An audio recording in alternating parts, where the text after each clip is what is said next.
Hello everyone. आप सभी लोगों का हमारे फिजिक गेम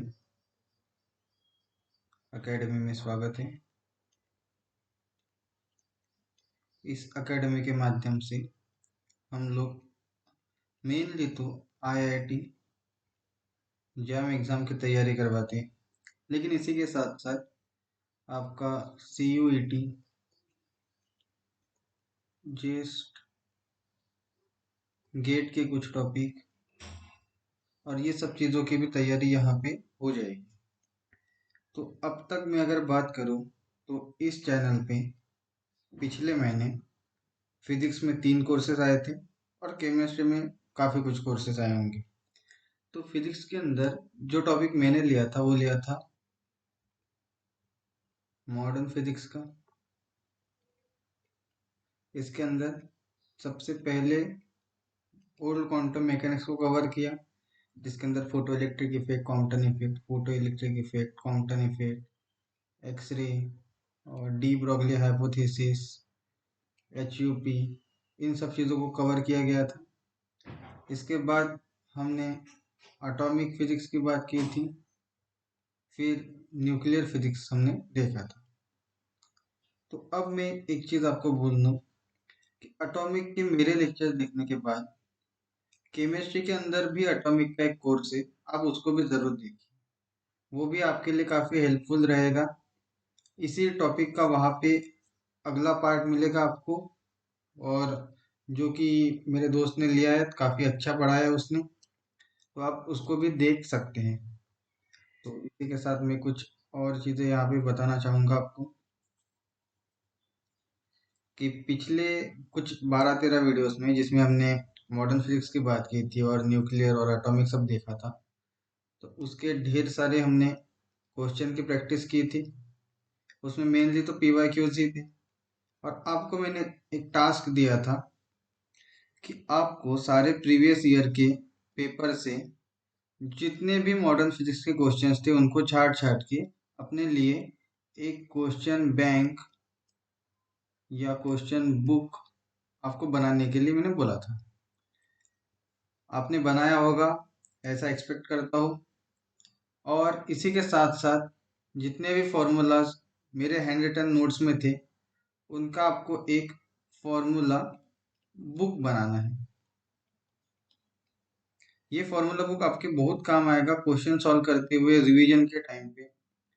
तो जितने भी फॉर्मूलाज मेरे नोट्स में मिलते हैं, आपको सबको ऐसे नोट डाउन करके रखना है, और उसके थ्रू आप अगले क्वेश्चन लगा सकते हैं। आपको ये चीज़ आपने देखी होगी कि जितना मेरे नोट्स में लिखा है वही चीज़ें क्वेश्चन में, मतलब पेपर में आई है, सेम आई है, एज इट इज़ आई है। आपको बाकी कोई रेफरेंस करने की ज़रूरत नहीं पड़ी है उसमें। तो जो जो चीज़ें मैं बताते रहता हूँ आप उनको फॉलो करते रहिएगा। कुछ आपके मन में डाउट होगा, शंका और सजेशंस होंगे, कुछ सुझाव होंगे आपके पास, या कुछ आपको अच्छा लग रहा होगा, तो आप नीचे कमेंट कर सकते हो।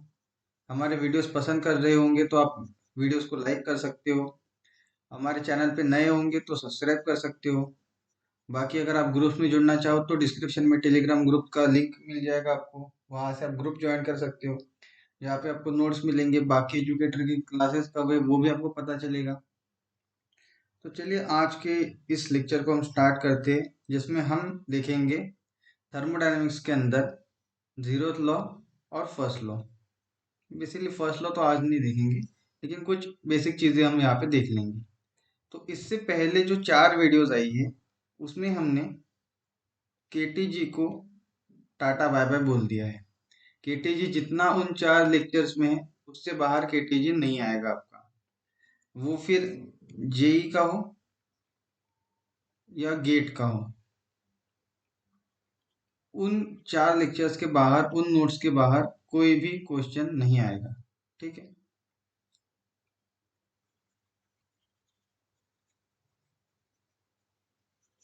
तो आज का लेक्चर हम स्टार्ट करते हैं अभी। पहले हम थर्मोडायनेमिक्स की बात करें कि थर्मोडायनेमिक्स क्या होता है।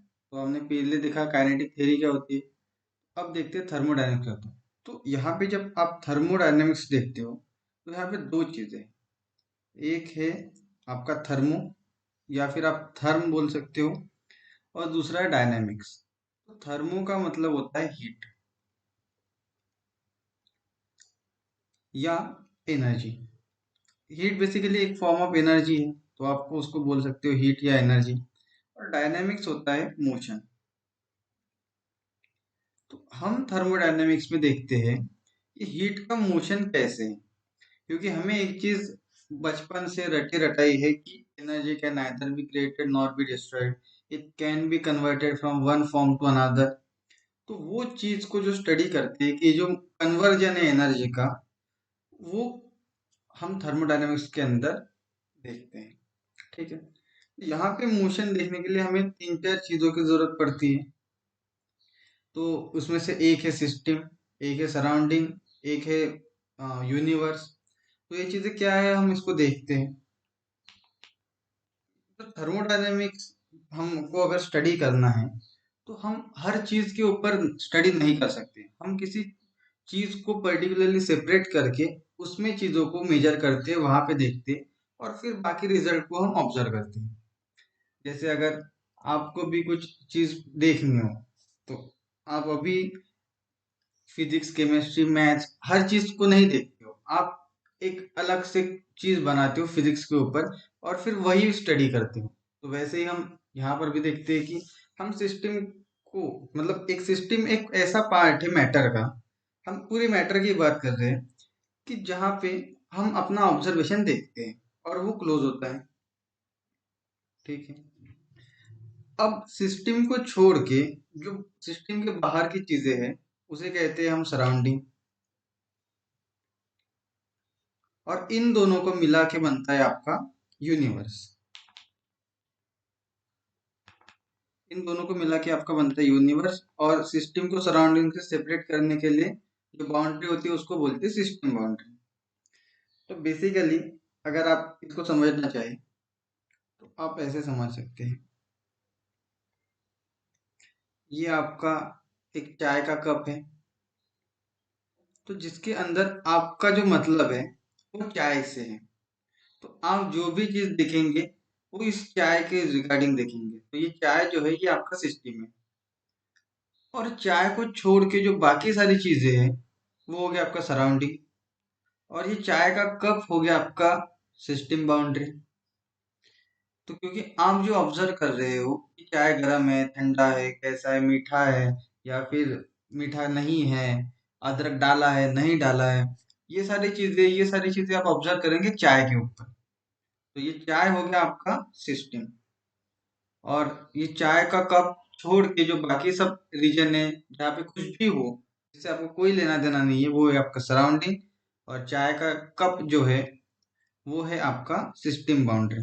अगर आप प्लास्टिक कप लेते हो तो वो ऐसे बन जाएगा, लेकिन प्लास्टिक को यूज नहीं करना है हमें। अब एक चीज होती है कि होमोजीनियस और हेटेरोजीनियस सिस्टम क्या होता है। अब होमो का मतलब होता है सेम, और हेटेरो मतलब होता है डिफरेंट। जीनस मतलब प्रोड्यूस करने वाला। तो ये चीज आप ऐसे समझ सकते हो कि जहां पर आपके सिस्टम में थ्रू आउट एक ही फेज है, पूरा सेम तरह का स्ट्रक्चर है, उसे हम कहते हैं होमोजेनस। और जहां पे डिफरेंट डिफरेंट स्टेट्स आ रहे हैं, उसे कहते हैं हम नॉन होमोजीनियस कि हेटेरोजीनियस।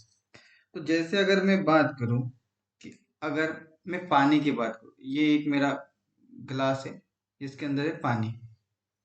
तो ये पूरी एक ही सिस्टम है, क्योंकि इसके अंदर बस एक ही फेज मौजूद है वाटर की, बाकी कुछ भी नहीं है, ये अकेली सिस्टम है। अब मैंने इसके अंदर डाली सॉइल, मिट्टी। अब यहाँ पे दो फेजेस हैं। एक तो ये मिट्टी, क्योंकि ये टोटली डिसॉल्व नहीं होती है, तो ये अलग से आपको दिखेगी कि हाँ यहाँ पे मिट्टी है और पानी भी है। तो ये होगी आपकी हेटेरोजेनस सिस्टम।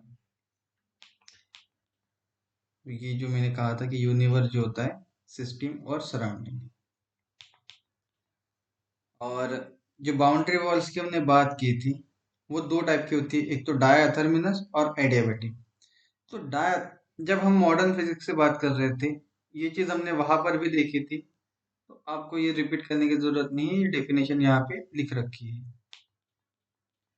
अभी जो हम सिस्टम की बात कर रहे थे, उस सिस्टम के कितने टाइप्स होते हैं? तो सिस्टम के टोटल 3 टाइप्स होते हैं। सबसे पहले आता है ओपन सिस्टम, फिर क्लोज और फिर आइसोलेटेड। तो ओपन सिस्टम का मतलब क्या होता है? कि ओपन सिस्टम का मतलब होता है कि ऐसी सिस्टम की जो मैटर और एनर्जी दोनों का एक्सचेंज करती हो सराउंडिंग के साथ। फिर से एग्जांपल दूंगा मैं कप ऑफ टी का, कि ये इसमें काफी गर्म चाय प्रेजेंट है, ठीक है, तो ये इस तरह से। तो अगर इस कप की मैं बात करूं, तो यहां से ये वेपर बाहर के साइड जा रही है। तो वेपर जैसे जैसे बाहर जाएगी, ये कप कुछ टाइम बाद, आप आइडेंटिकल मान लीजिए, अगर फुल होगा तो ये थोड़ा सा नीचे रहेगा, इतना इतना लेयर पे, तो कुछ अमाउंट ऑफ वेपर्स जो है, जो क्वांटिटी है, जो मैटर की क्वांटिटी है, वो सराउंडिंग में चलेगी। उसके साथ साथ ये पहले काफी गर्म था, तो ये सराउंडिंग में रहने से थोड़ा ठंडा हो गया।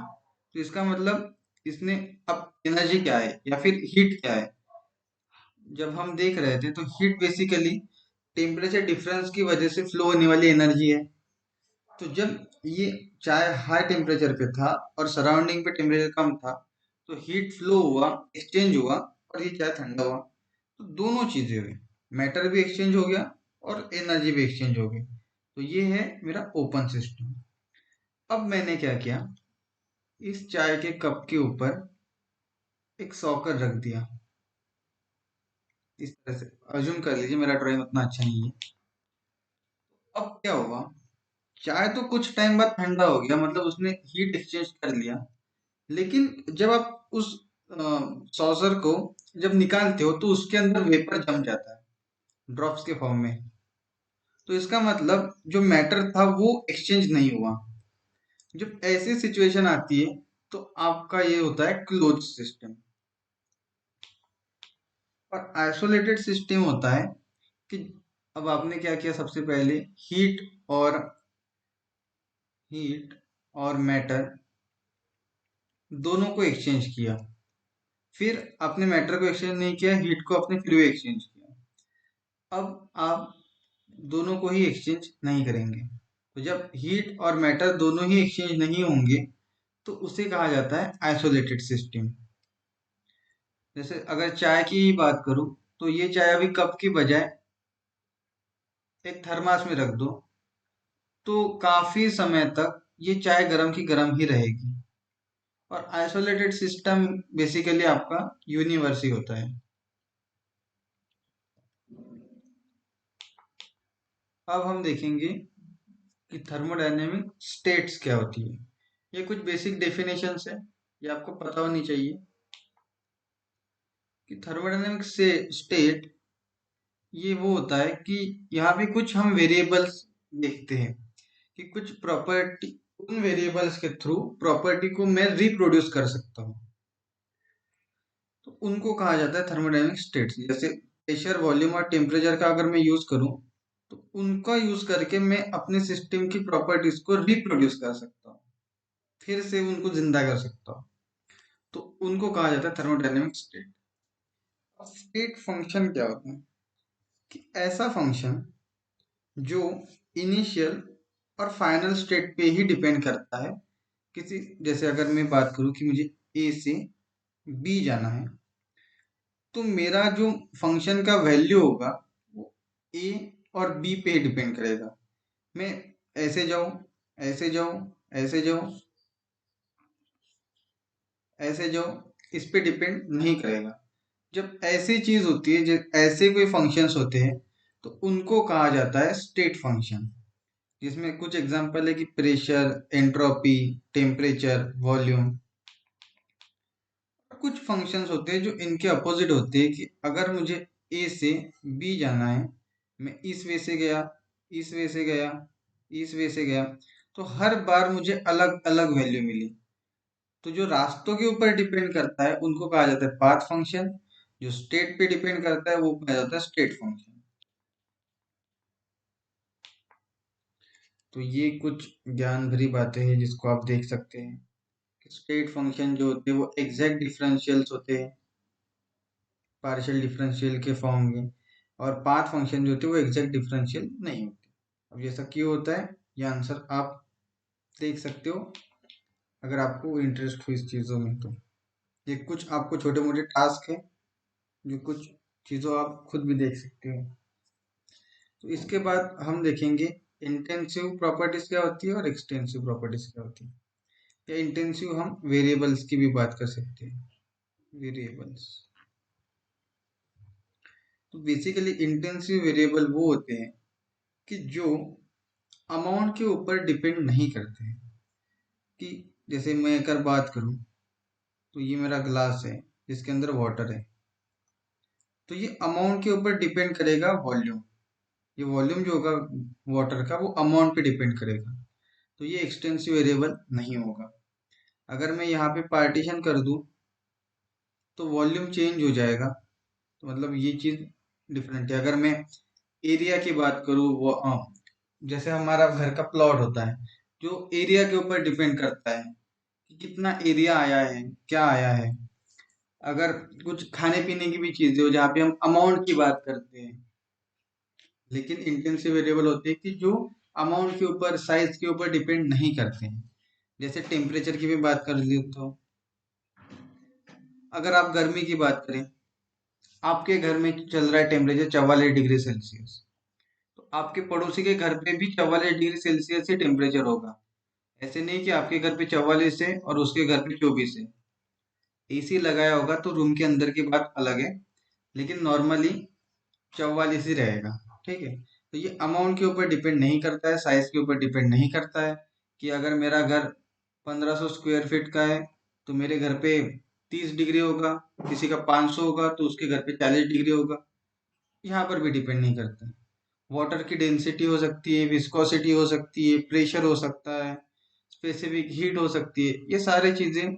जैसे स्पेसिफिक हीट नहीं, प्रेशर, टेम्परेचर, डेंसिटी, विस्कोसिटी, ये सारी प्रॉपर्टीज जो है ये किसी अमाउंट के ऊपर डिपेंड नहीं करती है। तो ये हो गया आपके एक्सटेंसिव वेरिएबल। और जो साइज पे डिपेंड करता है वो हो गया आपका extensive. Entropy, Gibbs energy, volume, mass, ये सारी चीजें।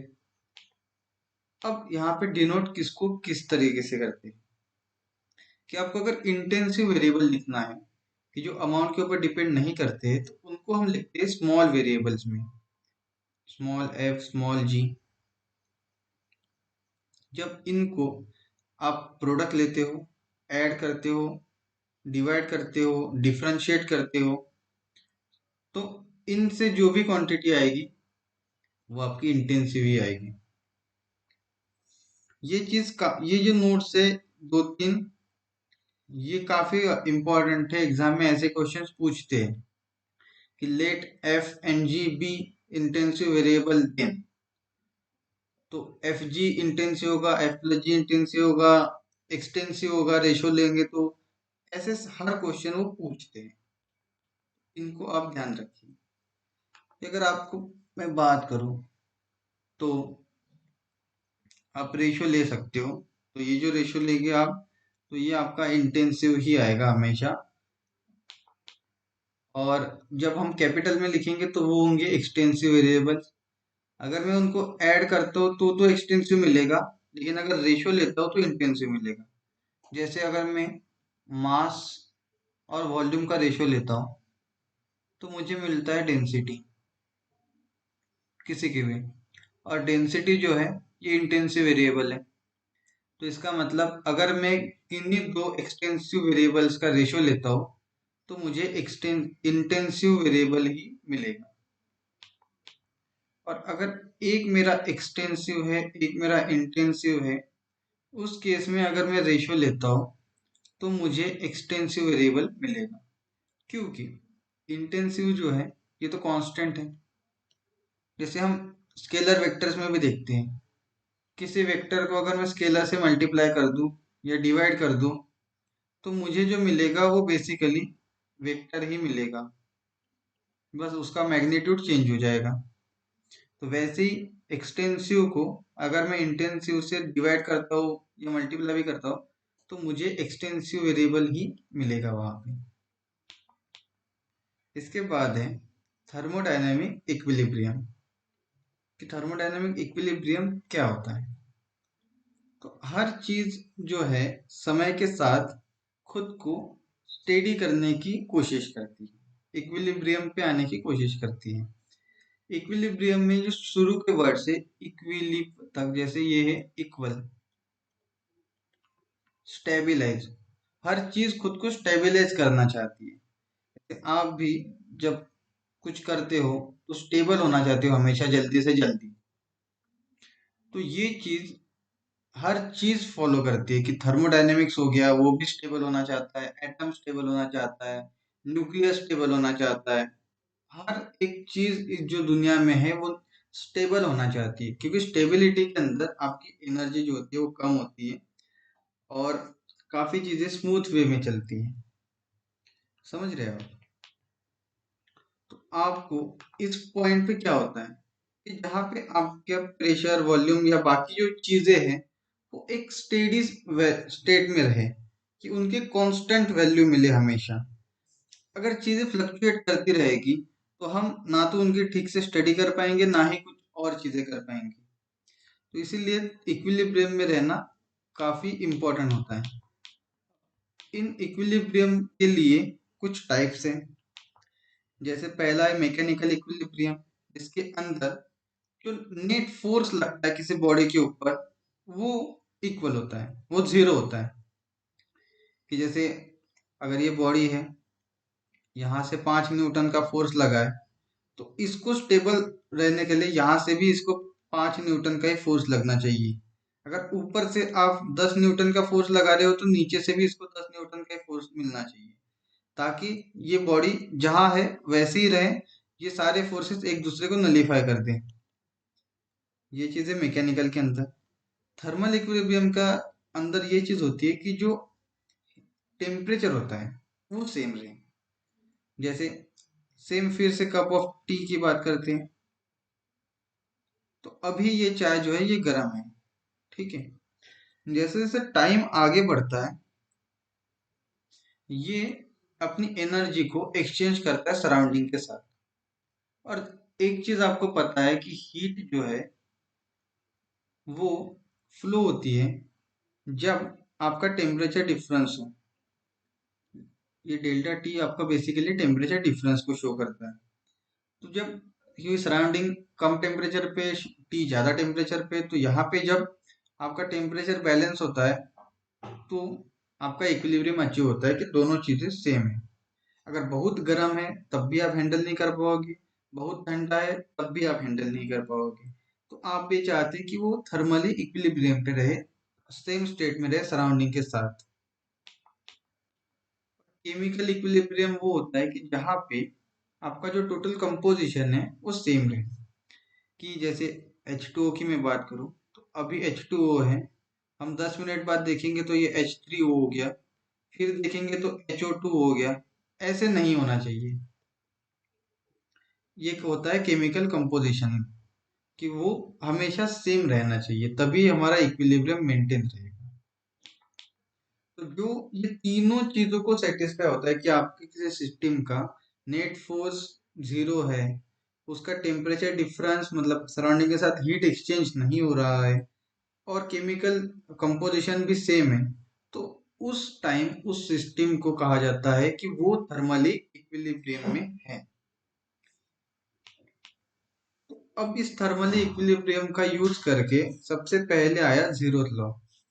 तो बेसिकली सबसे पहले फर्स्ट लॉ आया, फिर सेकंड लॉ आया, इसके बाद जीरोथ लॉ आया।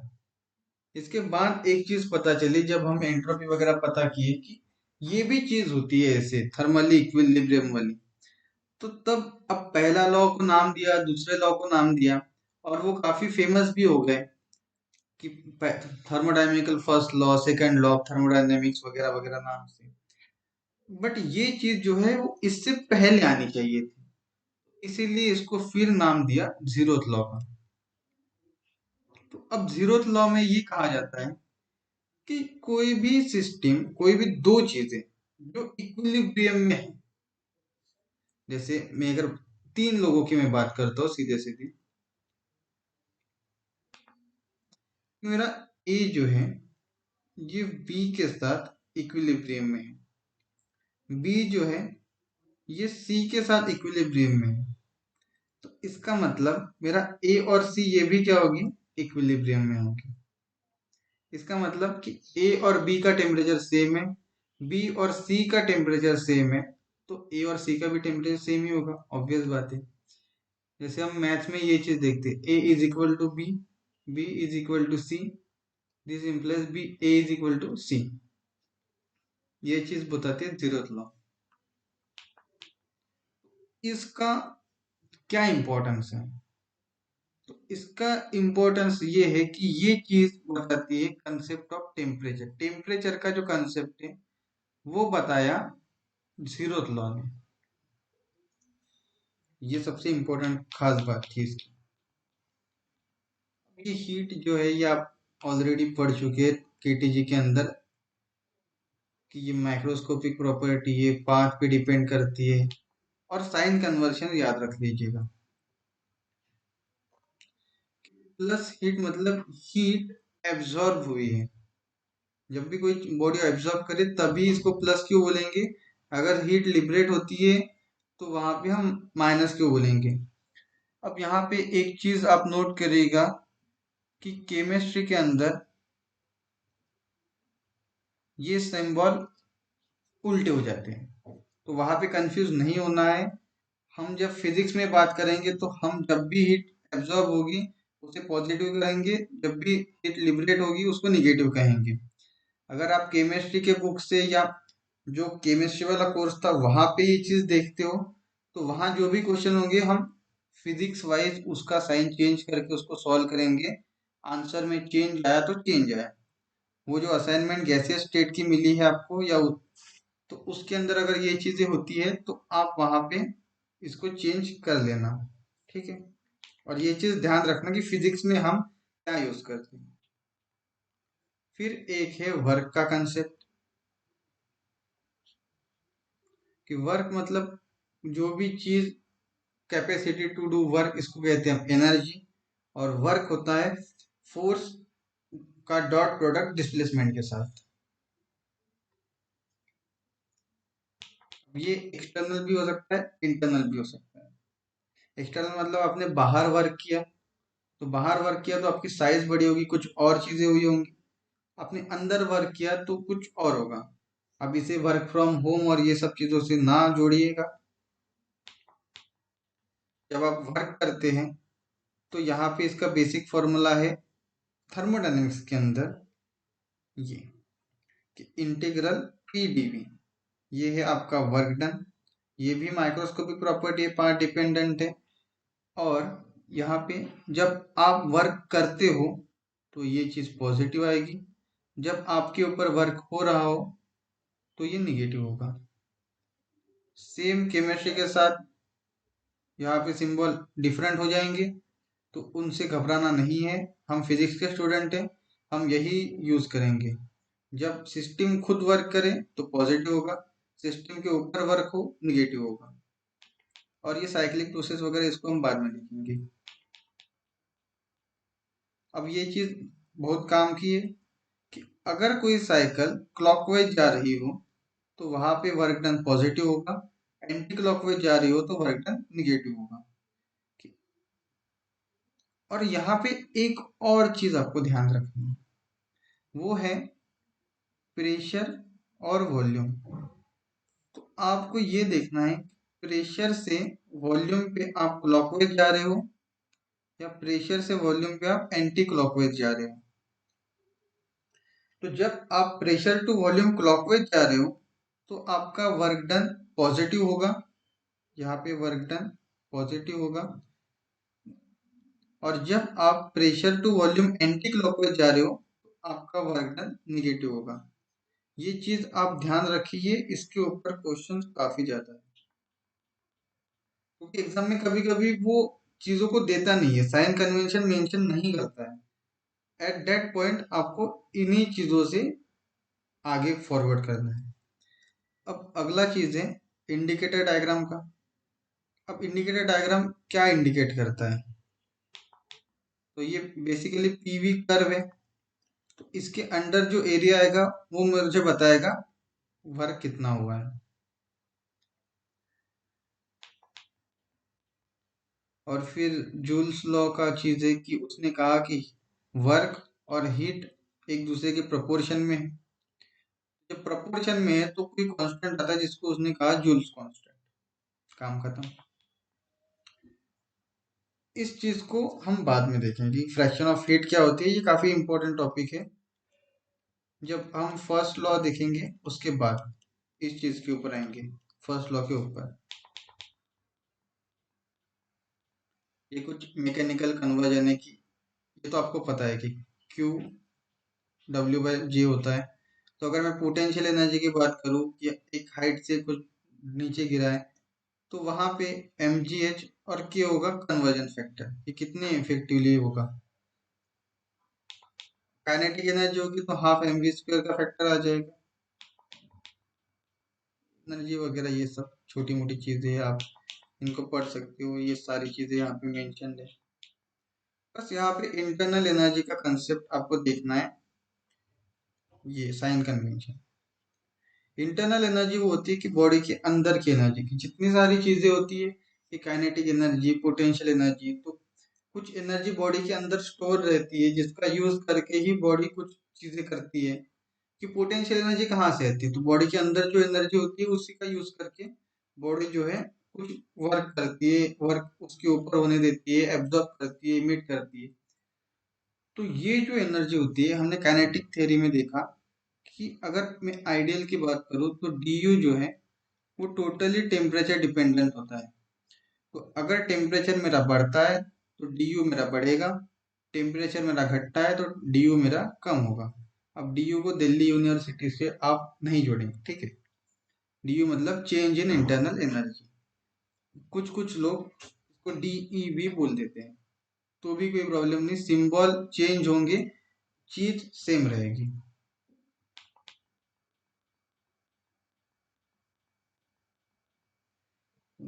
ये सब चीजें आप आइडियल केस की केस हो गया और ये बाकी सारी चीजें आप पढ़ सकते हो, इसका कोई उतना इम्पोर्टेंस है नहीं। तो आज की वीडियो में हमने काफी कुछ चीजें बेसिक से देखी, बेसिक फॉर्मूलेज देखे थे जिनको हमने यूज किया था और इन्हीं को हम आगे यूज करने वाले हैं। इनको यूज करके काफी कुछ चीजें हमें मिलेंगी। हर चीज में क्या हो रहा है, कैसे ऑब्जर्व हो रहा है, क्या से क्या इमिट हो रहा है, इसका हमें यूज करना है। उसके लिए ये चीजें जरूरी थी। हमें सिस्टम को समझना था, हमें सिस्टम के टाइप्स को समझना था, हमें इंटेंसिव, एक्सटेंसिव, इन सारे वेरिएबल्स को देखना था, हमें टेम्परेचर का कंसेप्ट जो जीरोथ लॉ से मिलता है वो देखना था। इन सारी चीजों का यूज अब हमें करेंगे फर्स्ट लॉ के अंदर, जो कि इसका वीडियो कल आएगा। तो फर्स्ट लॉ के ऊपर इसका यूज करेंगे, फिर हम डिफरेंट डिफरेंट प्रोसेसेस देखेंगे किस चीज में क्या होता है। तो जो फर्स्ट लॉ तक अपने काम का था वो चीजें हमने देखी है और बाकी चीजें हम अगली वीडियो में देखेंगे। तब तक के लिए हंसते रहिए, मुस्कुराते रहिए, क्वेश्चंस करते रहिए, डीमोटिवेट ना होते हुए चीजों को करते रहिए। कुछ डाउट्स आता है पूछते रहिए, हम सब लोग मिलके आपकी अच्छे से तैयारी करवाएंगे और अच्छे आईआईटी में, आइजर्स में, एनआईटी में आपका एडमिशन करवा देंगे। तो करवा देंगे मतलब ऐसे नहीं कि हमारी जान पहचान है कि अभी, हाँ, आईआईटी बॉम्बे के अंदर हमारी काफ़ी ज़्यादा जान पहचान है तो भाई हमारे फिजिकियम एकेडमी से 4 स्टूडेंट आएंगे ले लेना, ऐसे नहीं करवाएंगे। मतलब आप भी मेहनत करेंगे, हम भी मेहनत करेंगे और मिलके फोड़ देंगे एग्जाम को। फिर वो 23 का हो, 24 का हो, 25 का हो या 55 का हो, ठीक है। तो मिलते हैं अगले वीडियो के साथ।